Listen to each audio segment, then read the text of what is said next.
นี่เป็นวิวเนาะธรรมชาติเป็นผาหลายคนก็สิบ่ฮู้เนาะว่าผาตัวนี้มันอยู่บ้านนาลังนะเฮาขี่รถไกลมาเราจะเห็นเนาะเป็นธรรมชาติเป็นผาที่สวยสดงดงามเนาะอีกแห่งหนึ่งเนาะในสถานที่แห่งนี้เนาะเดี๋ยวข้าพเจ้าจะพาไปเบิ่งเนาะว่าผาแห่งนี้มันจะมีสถานที่มีได้ยินเพิ่นว่ามีพระใหญ่อยู่นี่เนาะที่เป็นพระที่สร้างแต่สมัยก่อนนะที่ศักดิ์สิทธิ์เนาะหลายคนอาจบ่ฮู้เพราะว่าบ่มีหนทางเนาะวันนี้ข้าพเจ้าเนาะข้าพเจ้าจะนำทางไปเนาะว่าทางบ้านเพิ่นบ่ได้เอ็ดหนทางบ่เนาะเขาก็มาก็สิผ่านนี่แหละกลางให้กลางนาแหละพาตัวนี้ตั้งอยู่บ้านนาลังเมืองเฟืองแขกเมืองจันทน์เฮาเนาะผู้ใดไกลมาก็คือสิเห็นแต่ผาเนาะแต่บ่ฮู้ว่าข้างในมันมีหยังแน่เนาะเดี๋ยวมื้อนี้ข้าพเจ้าจะไปค้นพบนำกันเลยเดี๋ยวเราไปเบิ่งนำกันเลยมื้อนี้ ข้าพเจ้าเองก็บ่คิดบ่ฝันเนาะว่าสิได้มาเนาะก็เป็นคนผู้หนึ่งเนาะที่ได้เดินทางเส้นนี้เที่ยวตลอดเนาะเที่ยวทุกเดือนเลยก็บ่คิดบ่ฝันว่าจะมีพระใหญ่อยู่ในสถานที่ภูเขาแห่งนี้เนาะมื้อนี้ก็ได้มีโอกาสเนาะมาสู่คนเฮือนอ้ายแล้วก็ได้ให้บ้านเพิ่นเว้าว่ามีพระใหญ่อายุแต่สมัยหลังสงครามเนาะที่มีครูบาท่านหนึ่งเนาะเพิ่นมาได้มาสร้างไว้นี่เนาะ หนทางที่เราย่างเข้ามาเนาะก็ใช้เวลากับประมาณนี่แหละประมาณ30นาทีนี่แหละฮอดเพราะว่าระยะทางที่เราย่างเข้ามาก็ประมาณ1กิโลย่างลัดทุ่งนามาเนาะอันนี้ก็น้องๆเด็กน้อยเขาเจ้าพากันไปส่งพระเนาะเขาก็ย่างนำคนเขาเจ้ามาเนาะเพราะว่าเขาเจ้าเป็นเจ้าถิ่นเนาะเขาเจ้ารู้ทางเนาะแล้วก็ฟอลโลว์ตามเขาเจ้าไปเลยนะทุกคนเนาะ3 เทื่อ 4 เทื่อตอนเทื่อก็มา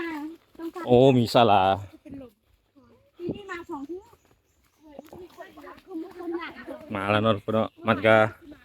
จะมีศาลาเนาะศาลาที่ไทยบ้านเพิ่นได้สร้างไว้มาฮอดตีนผาเพิ่นแล้ว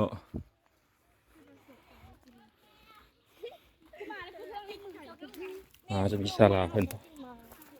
เป็นวัดเนาะทุกคนเนาะ เมตตาธรรมลือลำนำแนวพระสัมมาปฏิบัติบูชานำห้อยพุทโธไว้ แนวทางให้เป็นปฏิบนอใต้สองนำหนทางข้ามพ้นแห่งโอคาสงสาร หลังจากเฮาแวะกราบพระพุทธเจ้าที่หน้าทางขึ้นแล้วเนาะหลังจากนั้นเฮาก็เดินทางต่อเข้าสู่เส้นทางห้อมผาห้อมหินนะทุกคนเนาะระยะเส้นทางก็ค่อนข้างแบบบ่สูงหลายเนาะก็ประมาณนี้เนาะ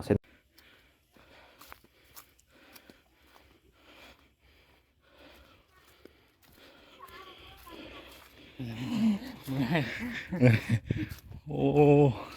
ทางขึ้นทุกคน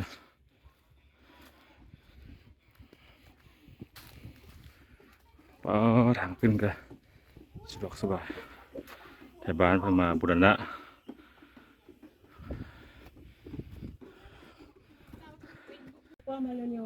นี่จะเป็นคันไดขึ้นเนาะทุกคนพามาฮอดพี่ละเย็นทุกคนบรรยากาศเย็นดีคันไดขึ้นที่ไทยบ้านเพิ่นมาซ่อมแซมบูรณะให้ทำแห่งนี้เนาะย้ำเลยว่าถ้ำแห่งนี้ตั้งอยู่บ้านนาลังเมืองเฟืองแขกเหมือนกันเท่านี้เองมาเย็นสบายเลยพี่น้องเอ้ยเย็นบรรยากาศโอ้ขึ้นมาถึงที่ละเย็นพี่น้องคักลายบรรยากาศนะสมที่ได้มา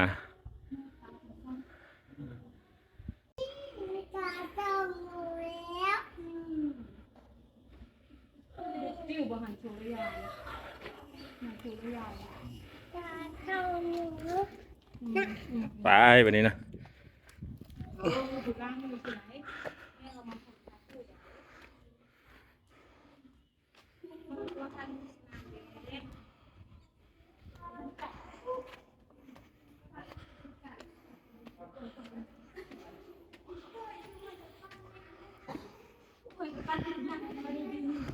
นั้นเนาะหัวอืม เมื่อยบ่ เมื่อย มีไผเมื่อยแน่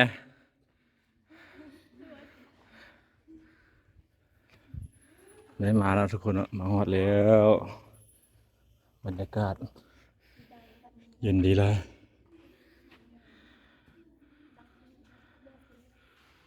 เดี๋ยวจะขึ้นไปกราบไหว้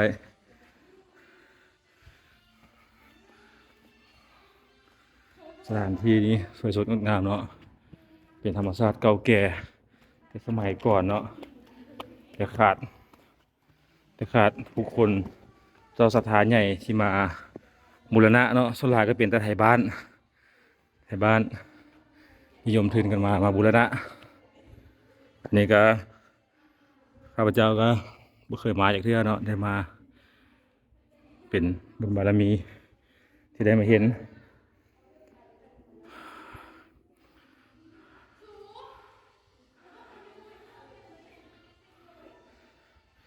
เดี๋ยวลูกหลานจะขึ้นไปขออนุญาตถ่ายรูปนะเพื่อนเนาะให้พี่น้องคนที่อยู่ไกลเนาะได้ไกลมาทางนี้มากราบไหว้บูชาหลังจากที่ลูกหลานได้เข้ามาแล้วเนาะลูกหลานก็ได้มากราบพระพุทธรูปองค์ใหญ่ตั้งสูงสง่าอยู่ในถ้ำแห่งนี้เนาะได้ยินไทบ้านเพิ่นว่าอันในเมืองเฟืองนี้มีแต่ถ้ำแห่งเดียวนี้ที่มีพระพุทธรูปที่เป็นองค์ใหญ่ที่สุดกว่าหมู่เนาะที่สร้างขึ้นอยู่ในถ้ำแห่งนี้หลานก็ได้มีโอกาสเนาะได้มากราบไหว้บูชาเนาะเพื่อเป็นสิริมงคลให้แก่ตัวเองเนาะในช่วงปีใหม่เนาะท้ายคลิปนี้เนาะข้าพเจ้าเองก็ขออวยพรให้ทุกท่านที่เข้ามาและเห็นคลิปนี้เนาะจงมีสุขภาพแข็งแรงร่ำรวยปราศจากโรคภัยไข้เจ็บปีใหม่ฟ้าใหม่นี้ก็ขอเป็นแต่สิ่งดีๆเข้ามาในชีวิตเนาะฝากทุกคนกดไลค์กดแชร์ให้พี่ให้น้องได้เห็นนำกันเด้อทุกคนเด้อฝากกดไลค์กดแชร์ไปให้เจ้าสถานใหญ่เนาะให้เพิ่นมาเห็นมาบูรณะถ้ำแห่งนี้ให้มันเป็นสถานที่ท่องเที่ยว